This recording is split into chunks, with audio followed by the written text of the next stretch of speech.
Welcome to Mindflow Radio. So buckle your seatbelts and get ready to take a trip towards reality. Booyah!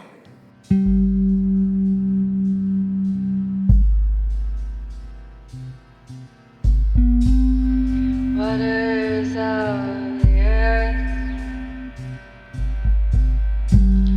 flow through my veins. Waters of the earth flow through my veins. Waters of the earth flow through my veins. Waters of the earth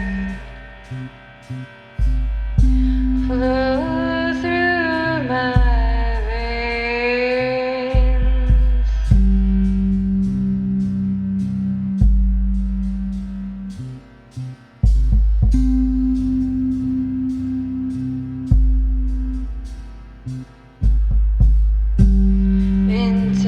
Interconnected, all in this together.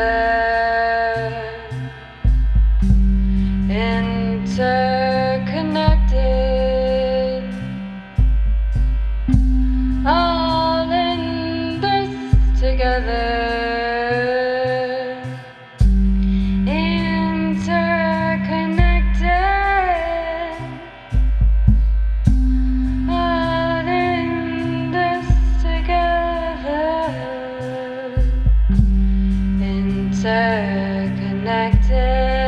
Interconnected, all in this together.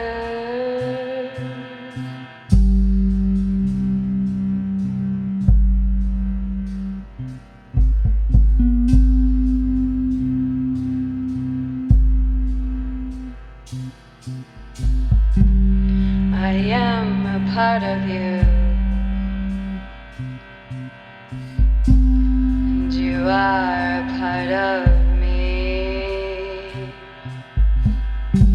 I am a part of you, and you are a part of me. I am a part of you, and you are a part of me. I am a part of you. You are a part of me.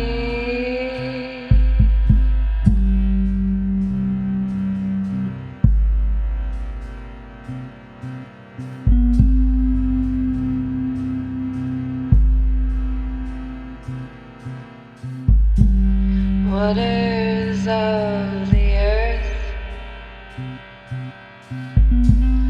flow through my veins.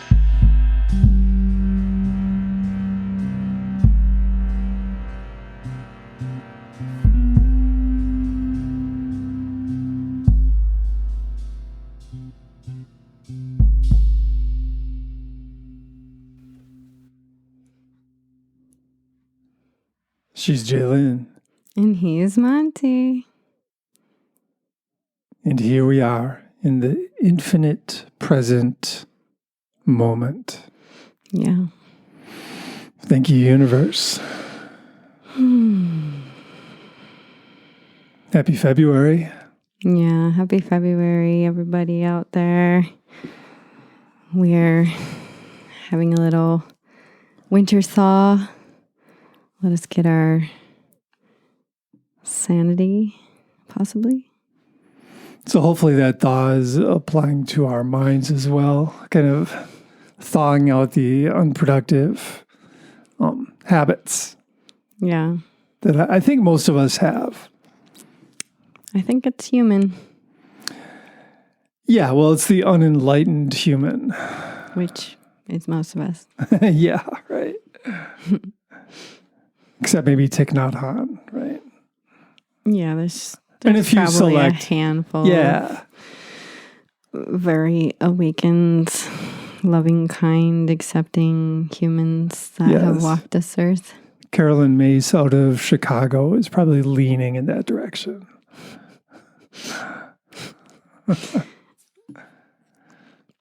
But here we are. And yeah, I was thinking we could talk about the idea of, well, this is a mind hack that helps us to find the present moment and to clear our minds and to just essentially live more effective and happier lives. Okay. And it sounds simpler than it is, and there's more to it than meets the eye. But this mind hack is simply being able to find acceptance in our minds of the moment, primarily.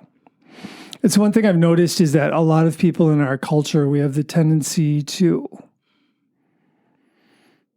not accept things, right? That's unacceptable. That's unacceptable behavior. Those words are unacceptable. Yeah. You must be punished. You know? It's definitely, that's accepted. Yeah, that is accepted. But perhaps we need to evolve past that. And what is this acceptance that I'm talking about? It's a way of viewing the world around us, and it's a way of viewing our lives. It's a technique that I use in conjunction with, for me, I believe, maybe this is just true for me, but I do believe that I perfectly get, like the energy I put out into the world comes reflecting back at me. And I think there's a perfection in that. Well, yeah. Every culture, cause and effect, karma. You reap what you sow. Yeah, but I mean, I could just speak from my perspective. I've noticed it's true, I believe. Okay, I see what you're saying. Yeah.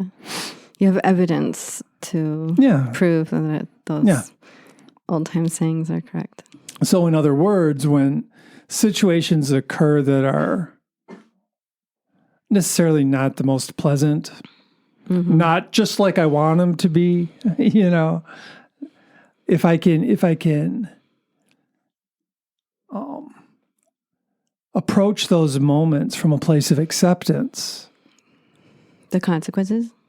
Or just whatever's happening. Yeah. Mm-hmm. I slam my finger in the door.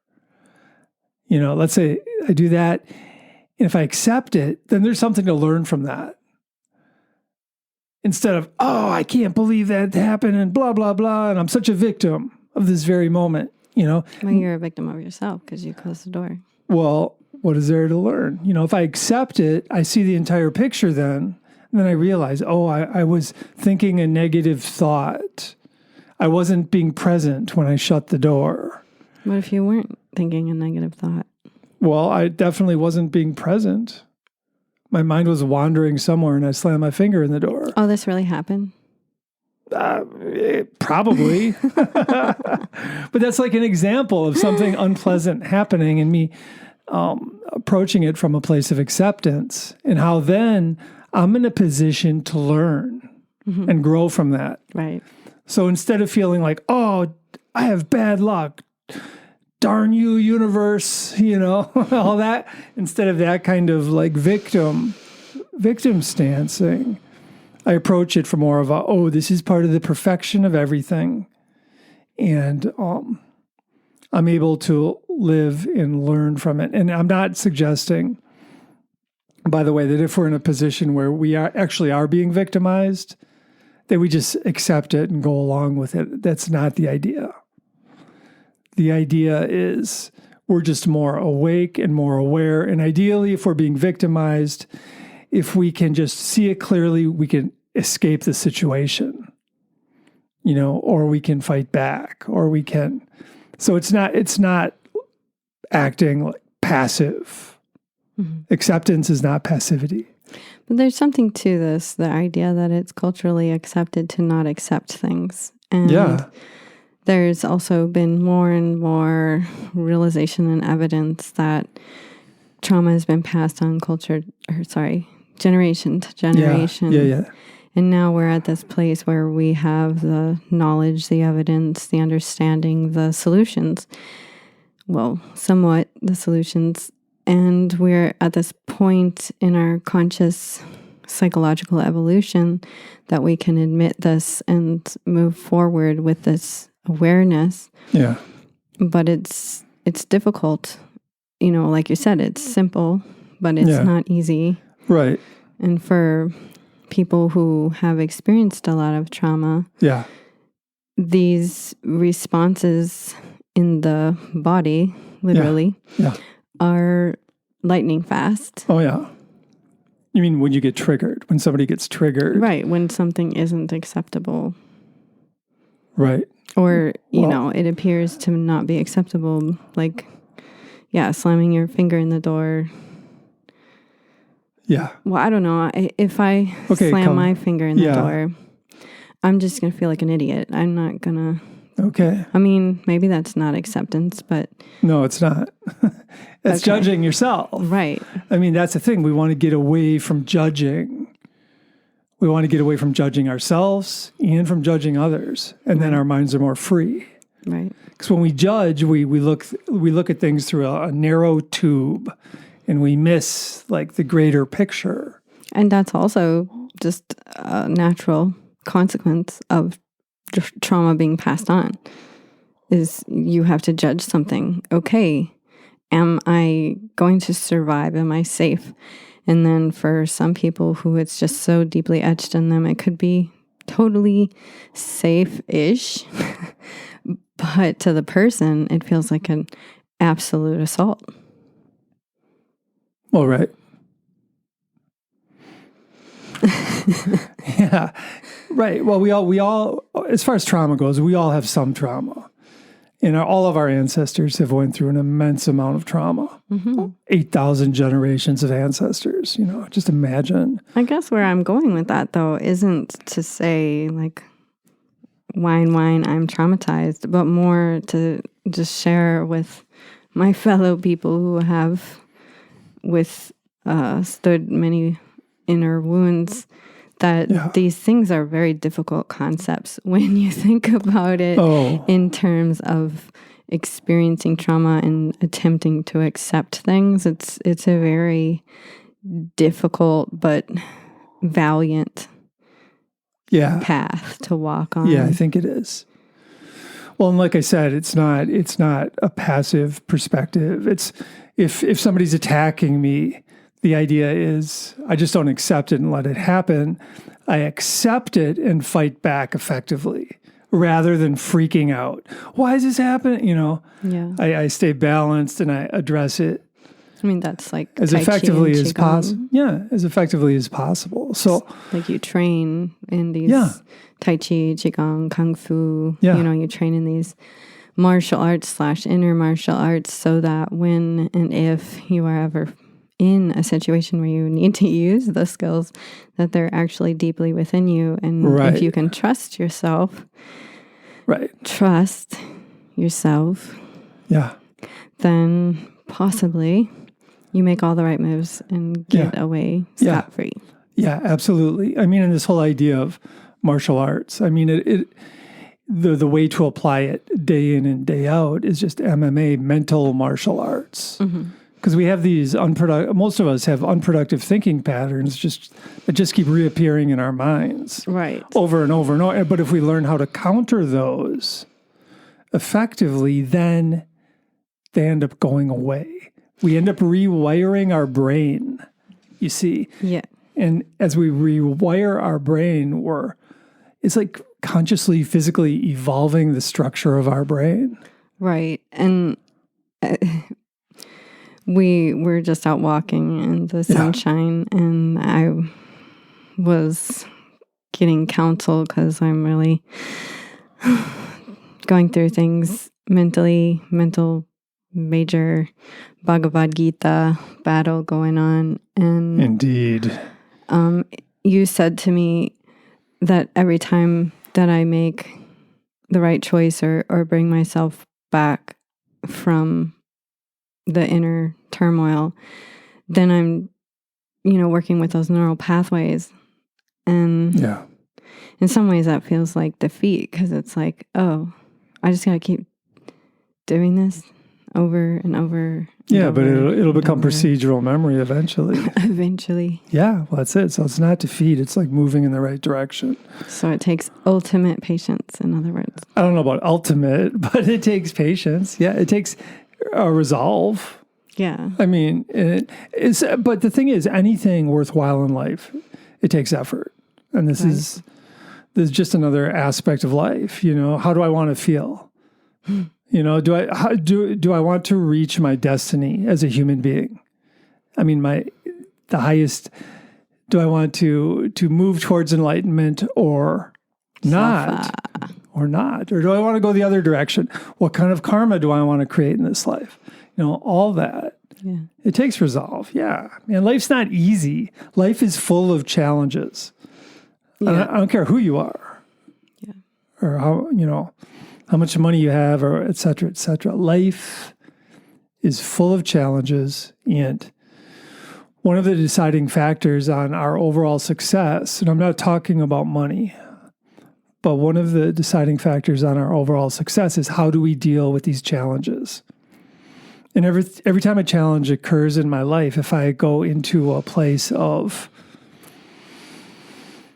I don't know, learned helplessness, fear, victim stancing, anger, if I go into one of those places, or guilt, then... All or nothing thinking. What was that? All or nothing thinking. Well, all or nothing thinking just feeds it. Catastrophizing. Yeah, that's right. So if I go into those places, I'm not dealing with it as effectively as possible. But if I can deal with a challenge from an open-minded, balanced, courageous place, then at least I have a chance. I have a chance at overcoming whatever is coming my way. And gamify it, man. It's like if you just want to level up. Totally. You want to rewire that brain, level up, and guess what? Then a whole new series of challenges will come your direction. So there's that, but that it's just like knowing that effectively dealing with challenges can psychologically be vastly empowering, because that's what we're talking about here. Instead of challenges occurring and just letting those challenges just make us feel helpless or make us feel like a victim, that's a psychologically disempowering perspective. But if we can face challenges from a place of resolve and courage and just mindfully deal with things, then we're vastly more empowered psychologically. And the more empowered we are psychologically, the less anxiety we have, the less depression we have, the less anger we have, the less fear we have. And I'm saying less. It's not like we're totally going to overcome all those things, but we can at least keep them in balance in our minds. Or be aware of them and be able to make choices accordingly. Yeah, and not get stuck in them. I mean, there's going to be situations where any of us becomes angry. Well, I can speak for myself where I become angry. I'm going to get angry. I know I'm going to get angry. But then I believe I have the skill to get out of that fairly quickly. Yeah, you're good at it. So I don't get stuck in that place of anger, because I know that if I stay angry, guess what? I'm going to say and do things that I don't necessarily mean. Right. And I'm going to cause damage in my life. I'm going to hurt my own karma, and I'm going to hurt those people around me. So when I do get angry, I try and just get over it. I go into the breath regulation. I go into gratitude. I go into acceptance. That's that acceptance piece. Like, oh, this situation perhaps is occurring for a reason. Perhaps the situation is happening so I can grow. Perhaps the situation is an opportunity for me to grow and level up. So what I think is really funny is because I do the exact same thing, but then don't listen to any of it. So it's like you're able to, go into this contemplation and make a choice that you re-regulate and get your heart rate under control and all that. And whereas I hear the higher voice and then I just completely dysregulate. Yeah. So, well, I mean, we got to look at like the mantras that are running through our minds when we dysregulate, because we can encourage ourselves to be dysregulated and to stay dysregulated if we go into that place of like blame, shame, judgment. If I get angry and then I'm like judging, I judge you and I judge you and I judge you and I can stay angry for the rest of my life. And most, not most, but there is a fair amount of people that really actually do remain angry for their whole life. Oh yeah. But I do want to say that I know this isn't very likable theory, but Dr. Joe says that we're addicted to these things. We're addicted to the chemical reactions that happen in our brain. And I talk about having evidence in your life. I have witnessed my brain do this. Yeah. It's like poke a situation just so I can have my hit of adrenaline. Yeah. And to be able to stop that is really hard. I've had 39 years of learning how to be freaked out. Yeah, right. Now I'm like trying to notice when my brain goes, hey, I haven't had a hit of adrenaline yet. Yeah. I think he said something mean. Yeah. And then I'll have those positive things like, I don't have to do this. I don't have to go there. And my brain's like, no, you do. You need that hit. And I'll just be like, I'll do it. And I know it's not a super popular idea to think that we're addicted to these reactions that we have. But in the end, that is why they're so difficult to change. Well, right. They're deeply ingrained habits. Yeah. That's the thing. And habitually, we have these mantras. We each have our own little individual mantras in our minds.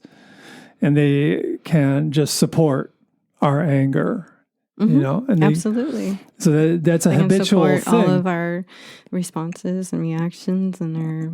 That's why if I'm feeling judgmental or angry, I try and get in there. I try and get into my mind and like switch up the mantra. Yeah. I try and regulate my breathing because you know something?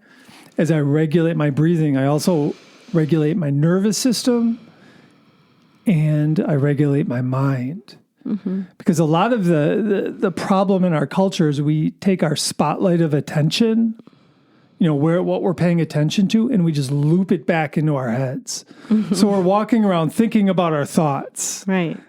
A lot. Yeah. And that's a problem because then our minds are out of balance.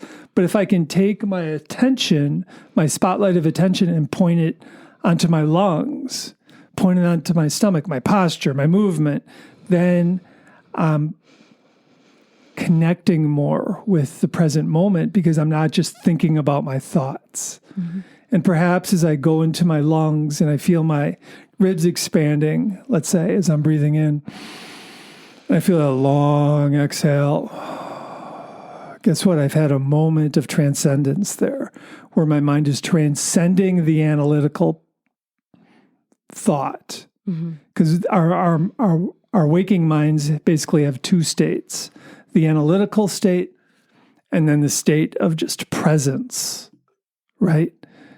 And a lot of us don't get into that state of presence much anymore because we're just overwhelmed with all the information and data. We live in the information overload age, and that throws people off. So they'll ingest all this information, their mental diet. They'll sit in front of a screen. They'll go on Facebook. I mean, I do this, scroll, get off. And then my mind is all cluttered because I've just ingested all this information, misinformation, whatever. It's just like, it's confusing. My short-term memory bank is just packed full of like mental junk food, primarily. And a lot of that mental junk food is like the messaging is like be judgmental, or be scared, or be prejudiced against so and so or such and such, and it's all just a struggle. But that's why we need to have those moments of transcendence, which comes back to acceptance. Okay. Because if I'm really struggling and I really just I'll be like, I'm struggling. Oh, I accept this moment for what it is. I want to hold that. Can we hold that? You're struggling to accept. I want to hold that because I wanted to share a song with y'all.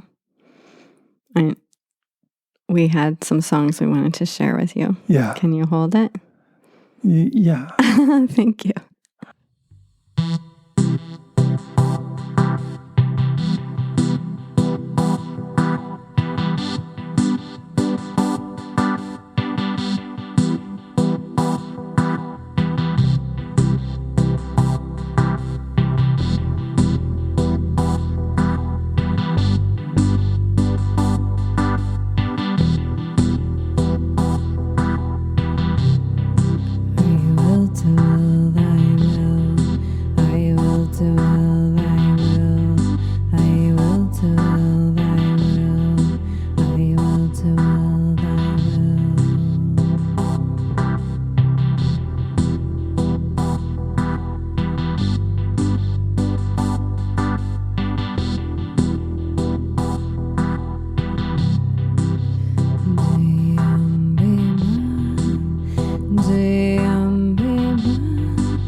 Go through the dark night, awaken wisdom.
Saraswati Ma, Jai Ambe Ma, Lakshmi Ma.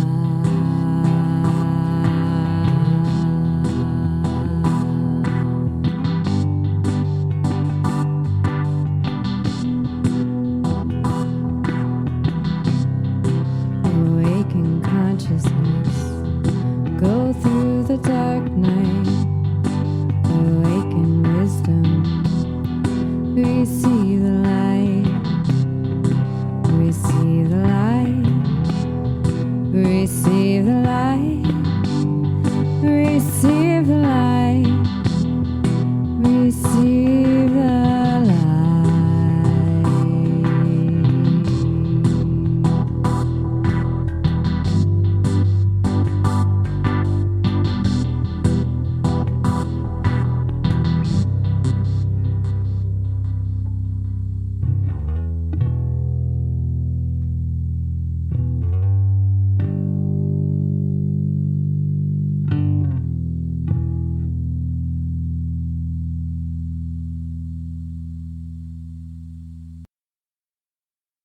All right.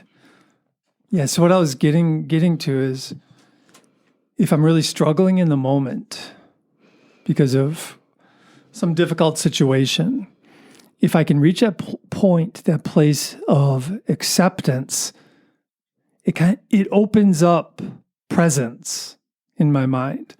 Because as I find acceptance, it just grounds me in the present moment. And then as I'm connecting more fully with the present moment, I just feel better. Mm-hmm. And I'm more effective. Mm-hmm. If my mind is freaking out, if my spotlight of attention is just looping back onto my thoughts, and I'm all caught up in judgmental thinking or black and white thinking, then I'm just going to keep freaking out. That's the thing about black and white thinking. It keeps us freaking out. Mm-hmm. You know, the all or nothing thinking, it feeds the fire. And it's interesting because I'm really noticing that all or nothing thinking is a huge problem in our culture. Mm-hmm. And that life is actually far more nuanced than we give it credit for. But if we just sink into presence, it enables us to at least connect with the moment, which is a great place to be if there's a crisis. Mm-hmm. Yeah, and it'll work for us when we're in a crisis if we're learned to relax. Well, if we can relax our minds through just that's what I mean, letting go. Yeah, and breath regulation. Mm-hmm. Just saying. So I wanted to talk about struggling. So I think it's really cool that you brought it up, and you hit it square on the nail. Actually, you summarized my whole point that until we stop struggling, we can't actually transform. And the Ajay Shanti is a teacher that I follow, and he's quite wise and aware and awake. And he says that you can't transform until you stop struggling. And I've been sitting with that for several days now and just trying to reason, which Carolyn May says you can't reason with your mind because it's unreasonable. So I'm trying to reason with my mind that I'm ready to be done struggling. Yeah, right. So I can attempt to accept my mind or my brain or my life or my soul's purpose or, and that kind of goes to the song that we were just playing, The Path of the Mother. And a huge part of this is accepting a higher force, a higher benevolent force of creation, whether you are comfortable with the word God or universe or whatever, it doesn't matter, or your higher self, if you really just don't like the idea of an entity outside of yourself being that divine creator. Can you accept that you have a higher self, and can you attempt to not struggle against it. And I know that there's a Celtic rune that talks about letting go of the little s self to become the big S self. And can we do that? And I think that's what you're pointing to with this whole idea of acceptance, because in acceptance, there's not struggle. Yeah, no. It's true. So letting go of the Bhagavad Gita battle in the first place. Well, they're winning the battle. You know, that's the thing. By accepting, it's like we lose the battle when we struggle, because struggling means we're like overanalyzing, and then we're thinking about the past. This happened in the past, and this might happen in the future, and that might happen in the past, and this might, you know, and this big struggle, and it's all black and white thinking too. A lot of it's like, this always happens to me. I know. Those people are always bad. And the interesting thing is the statement, "This always happens to me." That's actually true, because there's this magnetic, energetic attraction to continue that vibration until the lesson is learned. So this always happens to me is actually, well, yeah, but what you gonna do about it? You know? And it's like, yeah, I can be like, oh yeah, this always happens to me, but that's interesting. Really, what good does it do me to continue to get out my timeline and go, oh, yep, it happened here, and it happened here, and it happened here, and it happened, oh, look at it, it happened there, and oh, yeah, I've got like 50 experiences, you know, and it's like, oh, wait, okay, so yes, this always happens to me, but I actually don't have to continue down that path. So you're saying this always happens to me, but from an empowered perspective, rather than feeling like this is the way it's always been, it's always going to be this way. So you're kind of victimizing. But if you're like, this always happens to me, but I'm going to change that. Right. But and there's a big unknown there. Yeah, and it probably doesn't always happen. Just saying that's kind of like always, you know, it's not like always happening for every 60 seconds of every minute. Yeah, or this happens a lot. It would be right. You know, we need to be careful with our language. Sure, I agree. But for somebody who's in it, you're feeling that this always happens to me. It's not to say that it's not true, but it's to say, do you believe that it's possible to change it? Yeah. And are you willing to do what is necessary to shift that? Yeah. Like you were saying, the breath regulation and the willingness to go into gratitude and the willingness to see the positive. I don't even remember everything. Or just be present. The willingness to be present and let the mind quiet down. Let the internal dialogue just be still. Yeah, and one of the things we really enjoy Thich Nhat Hanh, and he has this book called Taming the Tiger Within, and that we read before bed. And he has this very interesting analogy of seeing anger specifically, but also could be for any debilitating negative emotion as a baby that you nurture. Yeah. Do you want to share a little bit about what that means to you before we go into our meditation? Yeah, well, he's saying if you feel like some intense anger, not to repress it, but to maybe not express it right away either, and just to hold it, nurture it be compassionate towards the anger. Hold the anger, be compassionate with it. And he said, if you can be compassionate with it and just notice it, he said, hold it like a baby, and then it will dissipate at that point. Instead of feeding the anger through all or nothing thinking, through victim stancing, through judgment, right? That's what we do. That's what our culture does. And then boom, boom, boom, there we are, involved in another war. You know, that's warring mentality. Yeah. Right and there. I like to point out with the whole idea of warring mentality, I mean, there is the astrological view. We all have Mars and Saturn in us, and there is a part of us that will always be ready to engage and defend and overpower, put something in its place. It's there. But again, just like anger, we don't have to choose it. We can see, oh, okay, that's an option, but what are the consequences if I go down that way? Who will I hurt? Well, how will they be hurt? How will I hurt myself? Well, there are appropriate times for anger.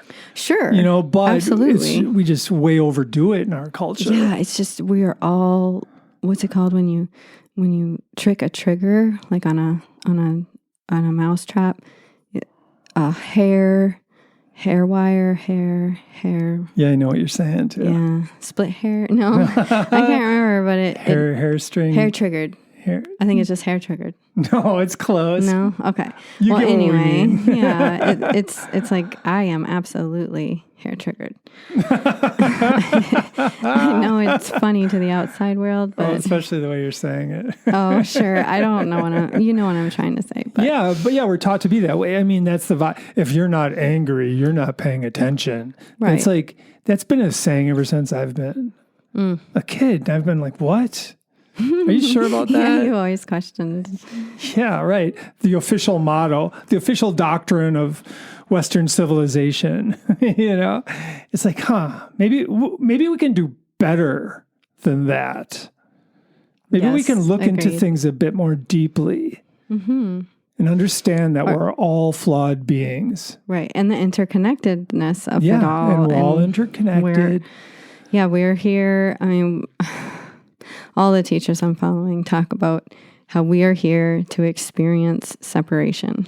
Because when we're not here, we're not separate. We're just all literally interconnected, not by the definition of where our skin ends and where the air comes in the through. Spirit world. And like the drop of water in an ocean, and I do yearn for that. Well, it'll come to you soon. Just like all of us, because 100 years goes by quickly. Yeah, thank goodness. So, and that's important to realize. We take ourselves way too seriously. We're arrogant beings. Yeah. Well, I mean, it's not meant to be arrogant in a snooty, snobby way, but it's just arrogant in the sense of really being human has been a very difficult, separating, divisive experience that we signed up for, you know, and we're these spiritual beings that go, oh yeah, that looks super fun. Yeah, I'll learn all those lessons and it'll all work out. And I'm ready. Yeah, and it does, eventually. Yeah, it does because the time is short, so it doesn't matter. So and I mean, letting go of the way that we transpose the past of that experiencing of separation.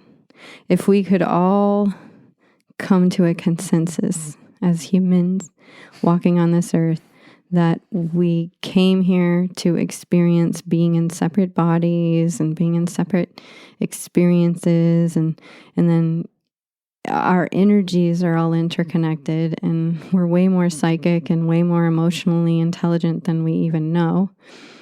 Yeah. And we can feel somebody angry in the room. We can feel somebody sick in the room. We can, we have this ability to connect with each other without words.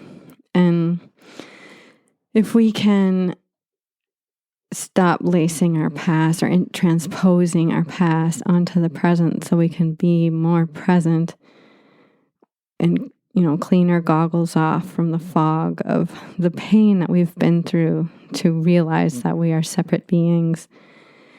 And like you're saying, gamify it like, okay, we're separate beings. We're here having a separate experience and we interconnect and we all know what love and hate and anger and sadness and joy feels like. So we have more in common than we don't, really. Yeah, we're really, far less separate than we realize, probably. But Well, yeah, but we appear separate. well, I tell you what, individually we're separate from even the moment because we're so lost in Right. our thoughts. Yeah.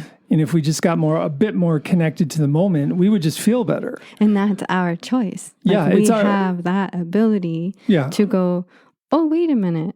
This moment is okay. Yes. This moment is okay. Yes. I'm sitting in this room. I am doing this activity. Yeah, it's okay. And I don't have to think about that time that one person did that one thing to me. Right. I don't have to, Yeah, right. So- Taking some control over what's going on in our internal dialogue is a big deal. Mm-hmm. We want to be that effective director. Mm-hmm. So here's a little meditation for you to enjoy, and we will share some more mindful living thoughts in a moment.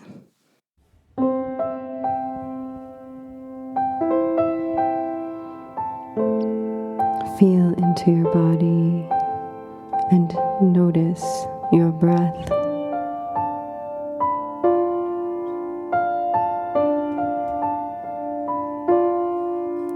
Bring your awareness to the heart center, the center of your chest.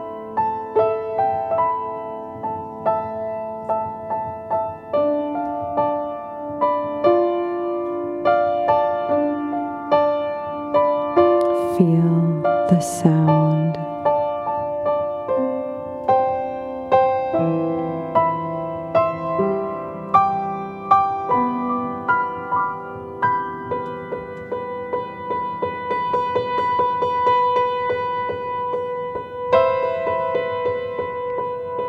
Remembering a time of confusion, feeling into that moment.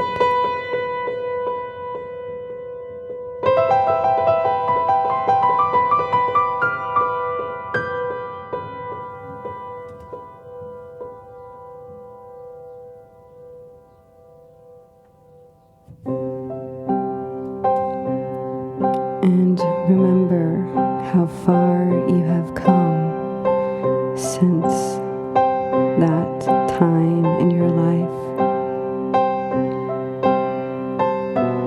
Feel that you have accomplished successfully since that time. Laughed, cried, felt joy and happiness.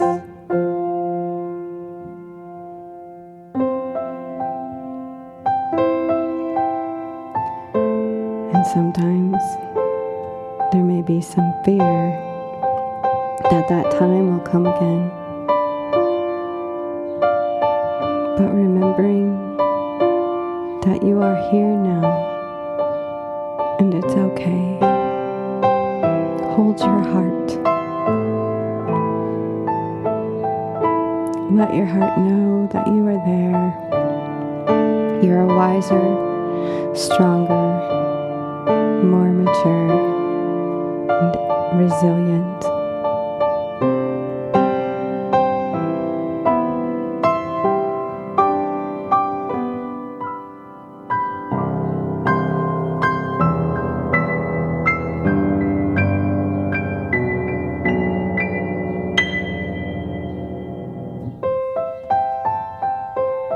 And feel your breath. Feel your heart. Breathe deeply.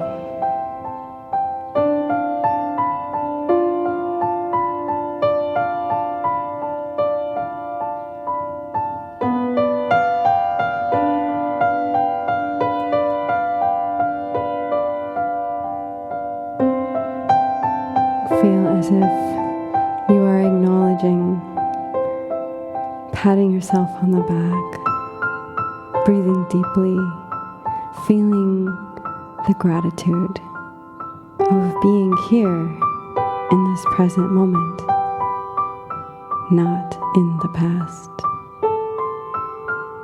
Moving forward on your path. Many blessings.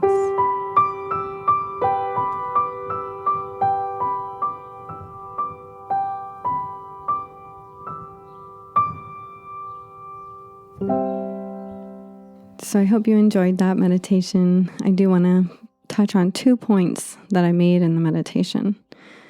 And one of them is that confusion is a huge player in why we get dysregulated. And we feel the need to know and the need to understand, and we get confused by the evidence we're presented with and go into old responses. But every day is a new day. And it doesn't have to be like the day before. So we can have, like Monte was saying, this time where we can make a different choice. We can say, oh, look at me. I'm confused. I know what I've done in the past when I'm confused. I'm going to pause and take some deep breaths, maybe go for a walk and try to calm down. And before I approach this situation like I would have on a different day, but today's a new day and I'm going to do things a new way. So that's what I wanted to say. And I know it's super hard. So if you're out there and you're like, I've done all these things and it's very difficult, you are so right. It really is difficult. But it's also really difficult to not try because it's just suffering and pain and sadness and anger. But if we try, then we might get a different result. So I'm trying to get a different result. So I'm trying to do different things.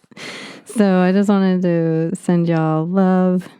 We're in the midst of wrapping it up and on to Monte and his final thoughts. Thank you, Jillian. Yeah, I'd just like to say, as far as acceptance goes, through acceptance, and letting go of arrogance, it's part of it is letting go of the arrogance that we need to know everything or that we can know everything. I mean, we have to just accept that our intellect is limited. I mean, we're powerful intellectual beings, but it is limited. If we accept that, find humility, and then focus whatever kind of bandwidth we have on creating solutions. You see, that's what this turns into. If I accept reality, if I accept the moment, then I want to make a better moment in the future. I'm going to focus on solutions. So instead of fighting against what I would consider to be unproductive, I pour my energy into creating a new culture. Right. Instead of fighting the old culture, anger, struggle. Throwing a brick through the police, whatever. I mean, instead of that, struggle, I shine my attention on, this is the world I want to create. And this is how I'm going to create it. It's not going to be through throwing a temper tantrum. Necessarily. We don't have to be toddlers. Or it's not, I don't have to hurt anybody. Necessarily. I don't have to wipe out a whole series of people, whatever. I mean, so just like focusing our spotlights of attention on presence, on acceptance, and then moving forward gracefully on how can I improve this world? And then boom, we keep working on that. And while we're doing that, guess what? We're rewiring our brains. We're growing the frontal lobe of our brain. We're physically evolving our brains collectively. And then we feel better. And then we actually accomplish stuff. Do you want to accomplish things?